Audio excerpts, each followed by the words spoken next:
Amigos, buenas noches, bienvenidos a 24 horas, día de noticias importantes. El Ecuador ya no será sede de los diálogos de paz entre el gobierno colombiano y la guerrilla del Ejército de Liberación Nacional, el ELN. Así lo anunció el presidente de la República como reacción a los violentos actos que continúa protagonizando esta guerrilla en territorio de Colombia. Aquí empezamos. Pero he solicitado a la canciller del Ecuador que frene esas conversaciones y que frene nuestra condición de garante de ese proceso de paz. Así, de manera espontánea pero firme, el presidente Moreno informó a nuestra cadena aliada NTN 24 que mientras el ELN continúe con prácticas violentas, el Ecuador no será sede de los diálogos de paz. Sí, he tomado la decisión y la señora canciller tiene la obligación de cumplirlo. Mientras el ELN no se comprometa a dejar de cumplir esas actividades terroristas. ¿Y el presidente Santos ya lo sabe? Debería saberlo, creo ya, porque la canciller debe haberse comunicado ya con la señora María Ángela Holguín, que es la canciller de Colombia. ¿Fue en estos días cuando vino? Ayer. El presidente Moreno toma esta decisión en momentos en que el país enfrenta la más grave crisis de seguridad fronteriza en los últimos años, por acción de un grupo armado disidente de la guerrilla de las FARC al mando del sanguinario alias Guacho. Porque consideramos que el ELN continúa con acciones terroristas. Hay que recordar únicamente que por las elecciones legislativas en Colombia, inmediatamente tuvo un acto terrorista y mató a 5 militares y 10 heridos. Precisamente el jefe negociador de la guerrilla del ELN, Pablo Beltrán, semanas atrás, al ser consultado por los periodistas ecuatorianos, se pronunció sobre la crisis de seguridad que enfrenta en la frontera norte el Ecuador con los grupos disidentes de las FARC. Ahí hasta los carteles de México han instalado sus agencias y por supuesto que eso también impacta. O sea, lo que pasa en San Lorenzo es un espejo de lo que pasa en Tumaco y este tráfico en especial genera una masa monetaria muy grande. Entonces, cuando usted tiene una masa monetaria muy grande, tiene que tener ejércitos privados. En este momento se encuentran en una disputa, en combate por disputa de los corredores de salida de la droga entre los disidentes de las FARC con el ELN. En esas condiciones, si es que el Ecuador seguiría siendo sede, estaríamos identificándonos con este grupo y los demás grupos con quienes existe una mutación, una mezcla, una simbiosis que no corresponde al proceso de paz como es la aspiración del gobierno de Colombia. El ex jefe del Comando Conjunto de Fuerzas Armadas fue uno de los primeros analistas en sugerir que el Ecuador se excuse de ser la sede de unos diálogos de paz por ser un país que recibe los efectos de un conflicto interno en Colombia. La decisión del presidente es firme para cortar, mientras continúen con estos actos terroristas. Y si el Ecuador está amagado por esta serie de atentados, 9 que tienen consternados a la prensa, a la comunidad nacional, lo menos que se puede hacer es suspender eso. La decisión del presidente Lenín Moreno empezó a ser analizada inmediatamente por parte de los representantes de la guerrilla del ELN que están instalados en Quito desde el mes pasado. Freddy Paredes, 24 horas. Y la canciller de Colombia, María Ángela Holguín, se pronunció tras el anuncio del presidente Lenín Moreno y aseguró que a pesar de la decisión no cesará el apoyo binacional en la lucha contra el narcoterrorismo. Informó además que los diálogos con el Ejército de Liberación Nacional se trasladarán a otro país. Inmediatamente los procedimientos pertinentes para trasladar esas conversaciones a uno de los países que previamente se establecieron como sedes alternas. Es más, se había decidido que las conversaciones se realizarían en diferentes países de manera itinerante. El presidente Santos entiende el dolor del presidente Moreno y de los ecuatorianos por los trágicos hechos acontecidos en el pasado reciente. El vil asesinato de los periodistas del diario El Comercio, los 4 infantes de Marina asesinados y el secuestro de 2 ecuatorianos por parte de la banda criminal que encabeza alias Guacho merecen el repudio de Colombia y del mundo entero. Durante décadas Colombia ha tenido que afrontar este tipo de situaciones y ha aprendido que nunca hay que ceder ante el chantaje de los terroristas. Lenín Moreno revela que se investiga a un miembro de su seguridad por supuestos nexos con el narcotráfico. Teleamazonas investigó el caso y se trata de un sargento de la Marina en servicio activo cuya detención se produjo hace 4 días. Son 21 los involucrados en este caso. Según revelaciones de Lenín Moreno, uno de los hombres de la seguridad presidencial tendría nexos con el narcotráfico y por ello se lo detuvo para investigaciones. Hace 2 días se identificó una persona de mi seguridad personal que estaba inmiscuida en narcotráfico. Es más, la detención se retrasó porque acompañó a Moreno en su reciente viaje a Lima, Perú. Se trata de un miembro activo de la Armada con más de 20 años de servicio y según consta en el proceso penal, ahora cumple funciones como escolta en la presidencia. Los trabajos de inteligencia en el proceso de indagación habrían determinado que Cristian Heriberto S., parte de la seguridad de Lenín Moreno, junto a 20 procesados más, integran una organización delincuencial que mantiene operaciones en Guayaquil. Fue detenido. Entiendo que los cargos que se le están adjudicando es tráfico de estupefacientes. La organización daba seguridad al traslado de la droga y ejecutaba robo a domicilios. Se trata de un sargento en servicio activo que acompaña ya varios años a Moreno como parte de su equipo de seguridad. En este registro de viáticos, Cristian Heriberto S. era asignado en 2013 para dar seguridad a Moreno como vicepresidente de la República, en ocasiones a su esposa y hasta a su hija. Fue detenido el pasado 14 de abril. Son 21 procesados por delincuencia organizada y según el proceso penal que enfrentan, las presunciones se dan en base a los seguimientos realizados a él y a los demás miembros de esta organización delictiva y así también mediante las intercepciones telefónicas realizadas al teléfono del procesado y los teléfonos de los demás miembros de esta banda delincuencial. Se logró identificar que tenía un contacto con el narcotráfico. Bueno, está en marcha la investigación. Moreno ha pedido investigar los nexos de este hombre, aparentemente vinculado al narco. Fausto Yepes, 24 horas. Y el presidente de la República anunció la apertura de una investigación a la campaña del expresidente Rafael Correa por presuntamente recibir dinero de las FARC. Además, recalcó una permisividad del gobierno anterior con el narcotráfico.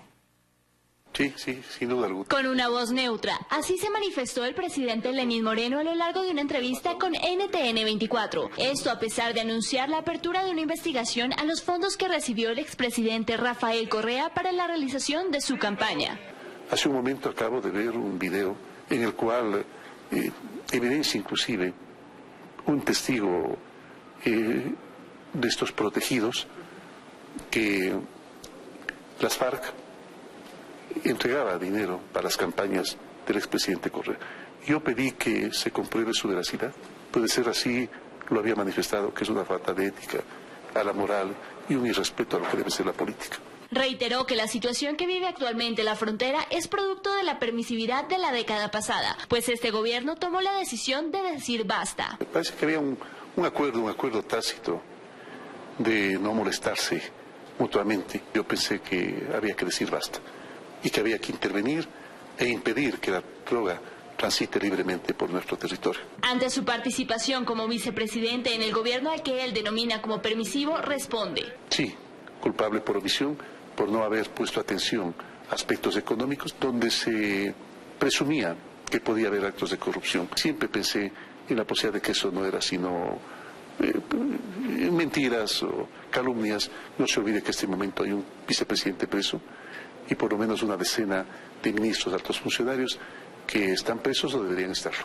Finalmente abordó los hechos que han enlutado al Ecuador. Se refirió a los nuevos secuestros. Ha habido una conversación con Guacho y en la cual manifiesta inclusive que no quiere que se le trate con el término terrorista o narcotraficante, que es un revolucionario.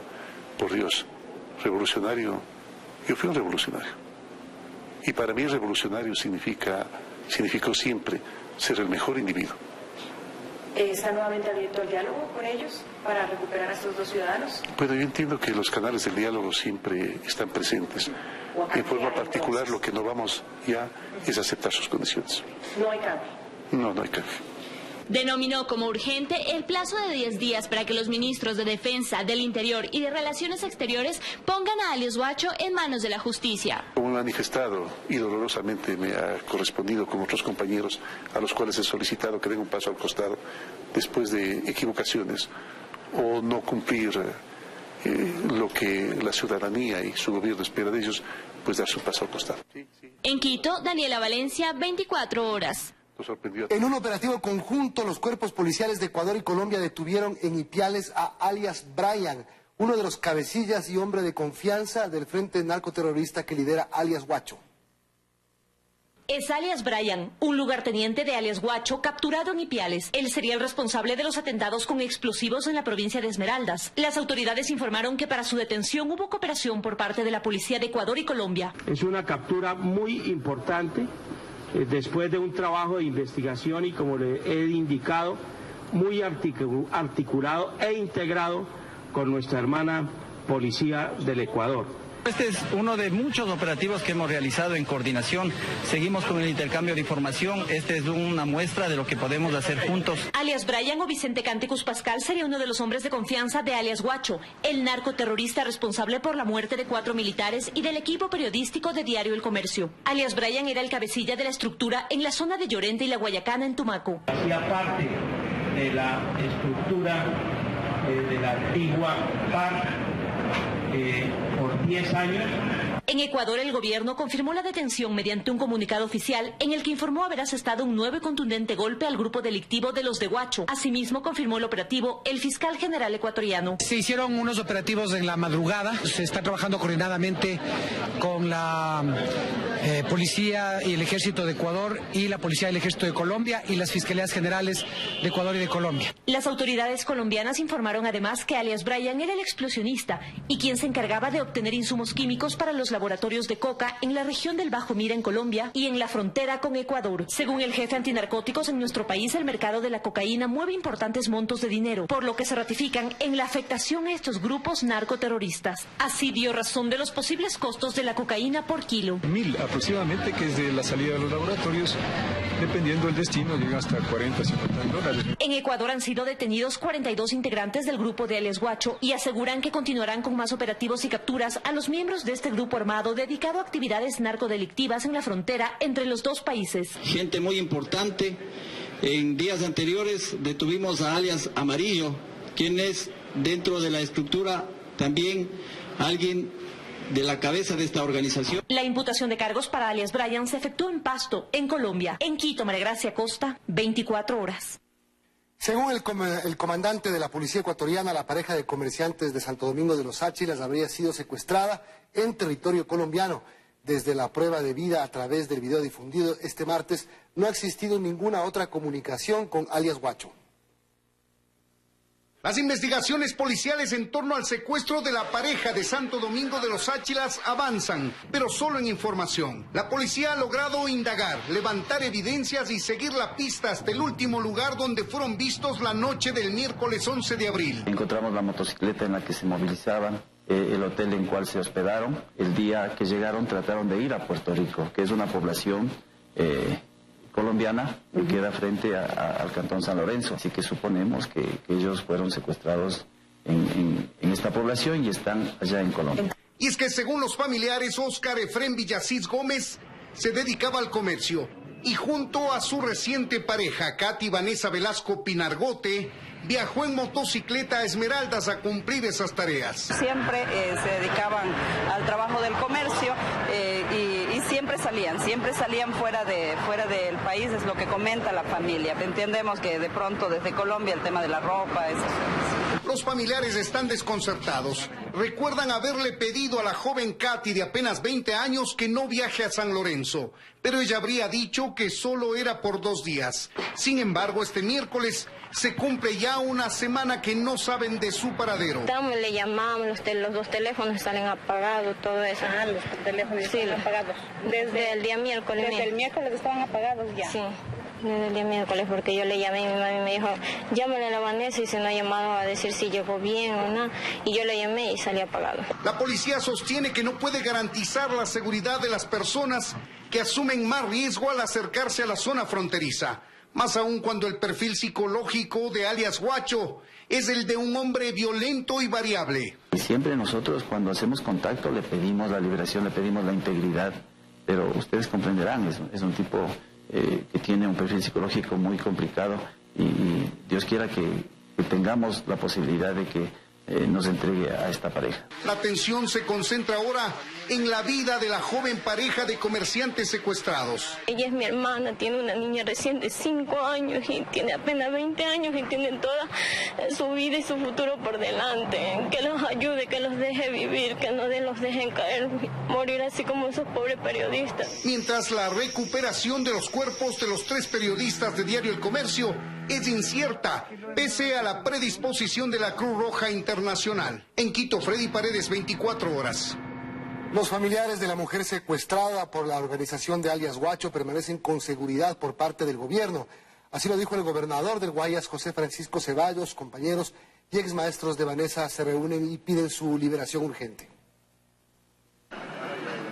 Autos que rondan el lugar y otro tipo de protección que obviamente por seguridad no se quiso especificar. Lo que sí aseguró el gobernador del Guayas es que la familia de la mujer que permanece secuestrada por alias Guacho y que vive en Guayaquil está recibiendo seguridad. Hoy están con protección, entonces esperamos con esa planificación tener resguardo conveniente para que la familia esté segura, ¿no? Familiares aseguran que ya han dado toda la información al ministro del Interior y que por pedido de ellos no pueden y tampoco quieren hablar. Cerca de la casa de Vanessa, en su antiguo colegio, sus excompañeros se reunieron para orar por ella. Vinieron algunos compañeros de ella a orar por este momento muy duro que está pasando. Lo cuenta quien fue su tutora hasta el año pasado, cuando la joven de 20 años se graduó del bachillerato. Desde aquí hicieron llegar su solidaridad a toda la familia. En el barrio de la joven que tiene una hija de 5 años, está latente el temor. Son pocos los que están dispuestos a hablar. Está preocupado porque ella es aquí el barrio, pues. Y ya, pues la gente apenas que está mal, eso de Colombia que esté en guerra. Intentan sentirse seguros con el compromiso que hace el gobierno de protegerlos. Y el aumento de la seguridad en esta ciudad, Guayaquil, será integral, dijo también el gobernador del Guayas, a la vez que recordó que 12 de los detenidos relacionados con la organización criminal de alias Guacho se encuentran recluidos aquí en esta ciudad. El tema riesgos conlleva un poco más de atención y mucha precaución, también con nuestras autoridades del Ministerio de Justicia, el director de la penitenciaría también tienen que estar muy resguardados. Para la familia de Vanessa ya son 7 días sin hablar con ella y 37 horas desde que vieron por primera vez este video y saben que fue secuestrada por alias Guacho. Dayana Monroy, 24 horas. El Consejo de Administración Legislativa aprobó por unanimidad la creación de la Comisión de Seguridad de Frontera, que se encargará de llevar adelante las reformas a la Ley de Seguridad Pública. Trabajará durante 90 días y será integrada por asambleístas de la frontera. Así será la Comisión Ocasional de Seguridad Fronteriza que el CAL aprobó por unanimidad. Se dedicará a tramitar leyes. Podría tratar las reformas a la ley de seguridad, podría incluso conocer otras leyes que vengan con el desarrollo fronterizo. Parte de la protección que tenemos que tener con los militares es, por ejemplo, el salvaguardar sus responsabilidades jurídicas ante el uso de la fuerza. Se impone entonces el poder generar una ley orgánica para el uso de la fuerza, para el uso de las armas. La idea de esta comisión nació en la resolución que aprobó este martes la Asamblea. Con esto habrá un trabajo en paralelo con la Comisión de Relaciones Internacionales que también analiza el tema de frontera. La mejor oportunidad para poder destrabar, por decirlo así, esta prioridad actual nacional es tener esta otra comisión temporal, ocasional, para que se pueda ir generando las necesidades que hoy son importantes para el Ecuador. La comisión que preside Doris Solís empezará el tratamiento de la Ley de Seguridad Ciudadana y seguirá en principio con el tratamiento de las comparecencias de los ministros de Seguridad. Nada obsta para que pueda darse una reunión conjunta entre los miembros de las dos comisiones. Será el próximo martes cuando el Pleno de la Asamblea sesione y designe a los integrantes de la Comisión Ocasional. En Quito, Andrea Samaniego, 24 horas. El alcalde de Guayaquil y el expresidente Lucio Gutiérrez coinciden en que Ecuador debe firmar acuerdos de cooperación con Estados Unidos y Colombia. Para ellos, el país no puede enfrentar sin ayuda los problemas en la frontera norte. que Ecuador es víctima de un conflicto ajeno, es lo que asegura el alcalde de Guayaquil, Jaime Nebot, refiriéndose a la ascendente violencia en la frontera norte. Las acciones para mitigarla, sostiene, deben venir principalmente del gobierno colombiano. Esto no es cuestión de que aquí Colombia manda al ministro de Defensa, manda a una persona, vengo a colaborar en que tienen que venir a solucionar el problema que ellos mismos han causado y que es de ellos. Y que el Ecuador, señores, digámoslo con franqueza, no está en capacidad inmediata de solucionarlo solo, pues. Y por eso sostiene que para hacer frente al problema es necesario que Ecuador firme acuerdos con Colombia, pero también con Estados Unidos. Estos, dice, no comprometen la soberanía del país, como se sostiene desde algunos sectores políticos. ¿Y por qué no se preocupan en manos de quién está nuestra soberanía en el norte del país hoy día? Está en manos de delincuentes internacionales. Argumentos con los que coincide el expresidente Lucio Gutiérrez. Si es que necesitamos el apoyo internacional de las potencias que tienen tecnología, pues hay que aceptar ese apoyo internacional. Gutiérrez critica el accionar de los ministros de Interior, Defensa y Relaciones Exteriores. Sostiene que este aspecto debe ser manejado técnicamente y que en la estrategia que emprende el gobierno hay errores. Están mal las amenazas, están mal los plazos, está mal que el gobierno comience a mostrar trofeos. El gobierno tiene que traer resultados. Ambos coinciden en que el problema va más allá de alias Guacho y que se necesitan de acciones inmediatas para combatir las estructuras narcodelictivas que se han enraizado en la frontera norte, que ya no se puede dejar pasar, dicen, ni un minuto más. Carlos Acoto, 24 horas. Familiares, amigos y compañeros del equipo periodístico secuestrado y asesinado por disidentes de la guerrilla de las FARC se preparan para realizar mañana la marcha en su memoria. Elaboran una gran bandera con el lema "No nos cansaremos". La marcha pedirá el pedido puntual de retorno inmediato de los cuerpos. La convocatoria es mañana jueves a las 5:30 de la tarde en el Arco de la Circasiana, ubicado en la Avenida Patria, a la altura de la Avenida Amazonas en Quito, y se dirigirá al centro histórico. Nos coordinamos, quedamos en hacer una bandera gigante que conlleve el mensaje que todos tenemos en este momento, que es nadie se cansa. Porque no nos cansamos y no nos cansaremos hasta tener a nuestros compañeros, al menos los cuerpos queremos que vengan. Queremos también información del gobierno, información oficial. Y ahora más que nunca también queremos la unión de otras personas que están sufriendo. Hay otros secuestrados. Y si esto no nos indigna como sociedad, si nosotros no entendemos que estamos ante algo que no es normal, que es el secuestro de personas, que es el asesinato de personas inocentes por temas, qué sé yo, políticos, legales, de narco, económicos, entonces no sé cuándo podremos reaccionar si no reaccionamos hoy. En Guayaquil fueron detenidos los 3 jueces que le otorgaron la libertad a la esposa de alias Gerald, el Pablo Escobar ecuatoriano, quien tiene relación también con alias Guacho. Los magistrados son investigados por prevaricato tras aceptar un habeas corpus, pese a existir una sentencia en contra de la mujer. Los jueces llegaban a bordo de una furgoneta como detenidos hasta el cuartel Modelo de Guayaquil. Solo minutos antes habían sido sorprendidos cada uno de ellos en sus domicilios. La Fiscalía confirmó los allanamientos en Guayaquil, San Borondón y en la cooperativa Cordilleras del Cóndor.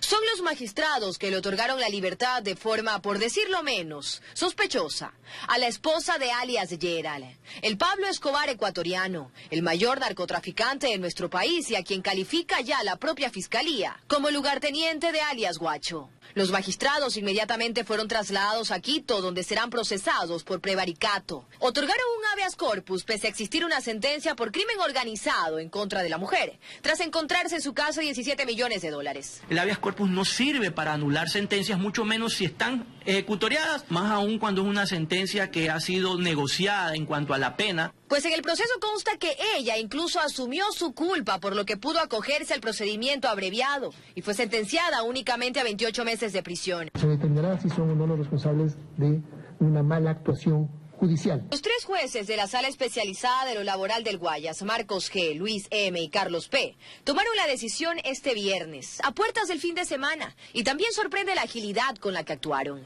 A las 8:15 su defensa presentó el habeas corpus, se sorteó. A las 9 conoció la sala. A las 2 realizaron la audiencia y a las 5:45 de ese mismo día era una mujer libre. Pero a Julia Mero García le duró poco, solo 3 días, pues la misma unidad de inteligencia antinarcóticos que la detuvo la primera vez, la capturó en Jaramijó la noche de este martes cuando estaba a bordo de esta camioneta con $4.000 en efectivo. Así como teléfonos celulares y documentación, la cual fue inmediatamente ingresada en cadena de custodia para ser llevada o trasladada hasta la ciudad de Quito para su posterior experticia. Ahora deberá responder por otro delito, enriquecimiento ilícito. Otras 4 personas fueron detenidas para fines investigativos por delitos como lavado de activos. Dayana Monroy, 24 horas. En 2007 el gobierno de Rafael Correa lanzó el Plan Ecuador, el programa que tuvo un presupuesto superior a los $130 millones. Estaba destinado a financiar proyectos de seguridad en la frontera norte. Ecuador necesitaba de un plan para contrarrestar los efectos del Plan Colombia en su frontera norte. Por eso, según el gobierno del entonces presidente Rafael Correa, nació como política de Estado el Plan Ecuador. Entre sus objetivos, financiar proyectos de seguridad y orden social y suplir las necesidades que ahondó la falta de la presencia estatal en una de las zonas más pobres del país. Para eso, se destinaron $135 millones. ¿Qué pasó con ese proyecto que iba a durar hasta el 2018? Para este exmiembro del ejército, la respuesta es innegable. 11 años se ha incrementado la pobreza, se ha incrementado la violencia, se ha incrementado el narcotráfico. La coordinación del Plan Ecuador estuvo a cargo del Ministerio Coordinador de Seguridad Interna y Externa, más la participación directa de los Ministerios de Relaciones Exteriores, Defensa, Gobierno y la Vicepresidencia de la República a través de la Unidad de Desarrollo Norte UDENOR. Había buenas intenciones, pero los encargados de llevar a ejecución este plan definitivamente no lo hicieron con eficiencia. Esmeraldas, Carchi y Sucumbíos son las provincias que limitan con Colombia. Según cifras del INEC, aquí habita cerca de 1 millón de personas. Pero centrémonos por ahora en Esmeraldas y particularmente en su parte norte. Es una de las zonas más excluidas del país. El porcentaje de personas analfabetas supera el 15%. El indicador nacional promedio es de 6.8%. A esto se suma que es una de las más pobres y con mayor tasa de desempleo en el país. No tienen agua potable, alcantarillado, no tienen ni señal telefónica. La población se ve influenciada por estas bandas criminales, que ellos son los que dan las plazas de trabajo que no existen en el área. 3 años después del lanzamiento del Plan Ecuador, el expresidente Correa amenazó con cancelarlo ante la falta de resultados. Sin embargo, pasó a manos de las empleadas. Joana Ramos, 24 horas. Más noticias. Los asambleístas Esteban Bernal y Raúl Tello presentaron la solicitud de juicio político contra Gustavo Yalc y los vocales del Consejo de la Judicatura por incumplimiento de funciones y por injerencia directa en la independencia del sistema judicial. Después de 7 meses lo vuelven a intentar. Los legisladores de oposición presentaron por segunda ocasión una solicitud de juicio político contra Gustavo Yalc y los vocales del Consejo de la Judicatura. Presentaron más de 40 pruebas que, según dicen, son contundentes, como el informe de Contraloría. Que el Consejo de la Judicatura había determinado nombramientos a agentes fiscales que habrían obtenido un puntaje menor en detrimento de aquellos que habrían obtenido un puntaje superior. Y a ello se suma el acto urgente que presentó la Fiscalía General del Estado en contra del presidente del Consejo de la Judicatura por presunto tráfico de influencia. El documento contó con el respaldo de 60 legisladores, entre ellos algunos del Movimiento de Alianza País. La Asamblea Nacional se pronuncie al respecto de esas irregularidades cometidas desde el Consejo de la Judicatura que tienen que ver con la irregular nominación de jueces y fiscales en este país. Por su parte, el titular del Consejo de la Judicatura recalca que él ha cumplido con sus funciones. Jamás hemos interferido en un proceso judicial alguno. Hemos siempre ejercido nuestras funciones con radicalidad, con firmeza. La solicitud de juicio político también incluye las denuncias de los jueces destituidos bajo la figura del error inexcusable. Veamos de qué se trata y podremos desvirtuar absolutamente todo, porque el Consejo de la Judicatura ha decidido siempre en derecho, motivadamente y con las pruebas pertinentes. Ahora el trámite está en la cancha del CAL y ellos deberán tomar la decisión. La primera vez se negó porque no se cumplió con la totalidad de la prueba. En Quito, Andrea Samaniego, 24 horas. La Comisión de Fiscalización de la Asamblea sesionará mañana para dar lectura y votar el informe sobre la solicitud de juicio político contra el fiscal Carlos Vaca Mancheno presentado por la oposición. El texto de 140 hojas contempla las pruebas de cargo y descargo presentadas durante 10 días ante los comisionados. El proceso se sigue contra el fiscal general por incumplimiento de funciones cuando realizó la publicación de un audio sin judicializarlo. La comisión, luego de valorar las pruebas de cargo y de descargo, luego de valorar la pertinencia, conducencia y utilidad de las mismas y que éstas guarden relación con el motivo del juicio político, pues es que el Pleno resuelva. Hemos realizado un trabajo y un informe objetivo, claro, un informe que lo que busca y lo que ha validado son las pruebas que tienen relación con el motivo de juicio político. Agricultores bloquearon nuevamente varias carreteras de Guayas y Los Ríos en rechazo a la nueva franja de precios para el arroz y maíz fijada por el Ministerio de Agricultura. El titular de esta cartera de Estado defiende la decisión y asegura que no va a renunciar. Una vez más salieron a las carreteras, saben que no es la forma de protestar, pero dicen que se sienten burlados, que no hay un compromiso real por parte del Ministerio de Agricultura. Nosotros hemos buscado maneras y formas de que el gobierno nos pare bola, pero el señor ministro lo que hace es burlarse. Nos da un tiempo, un precio y pone otro. Los agricultores rechazan el decreto 046 y 047 firmado por el Ministerio de Agricultura y Ganadería, que fija una franja de precios para el arroz en cáscara y el maíz. El MAG estableció que para el arroz el precio piso será de $32.50 y el techo de $35.50, mientras que para el maíz el piso será de $13.50 y el techo $17.20. Nosotros estamos gastando casi $1.200 por hectárea y no alcanza. Por eso piden un precio mínimo de sustentación para el arroz de $35.50 y el maíz $16.50. Pero el ministro de Agricultura defiende la decisión, sostiene que su equipo técnico ponderó las ganancias para todos. Y tenemos unos márgenes a nivel de productor, unos márgenes a nivel de industrial, unos márgenes a nivel de comercialización. Flores tiene 6 meses en el cargo y desde entonces ha enfrentado el rechazo de varios sectores productivos. A esto el ministro respondió. Los líderes pueden decir lo que quieran, tienen su propia libertad y respetamos. Joana Ramos, 24 horas.